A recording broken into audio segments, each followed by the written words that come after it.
Soyez docile et souple entre les mains de Dieu. Vous savez ce qu'il faut faire pour cela.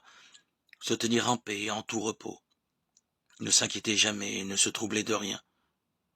Oubliez le passé, vivre comme s'il n'existait pas d'avenir. Vivre pour Jésus. Dans le moment qu'on vit, ou plutôt vivre comme si l'on n'avait pas de vie en soi.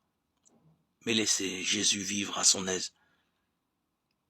Marchez ainsi en toutes circonstances et toute rencontre, sans crainte et sans souci, comme cela convient aux enfants de Jésus. Ne pensez jamais à soi volontairement.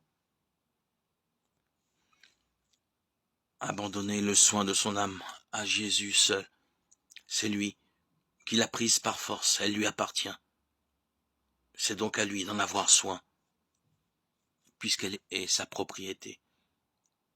Ne craignez pas tant le jugement d'un si doux maître.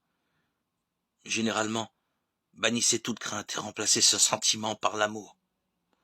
En tout cela, agissez doucement, suavement, posément, sans vivacité, sans emportement.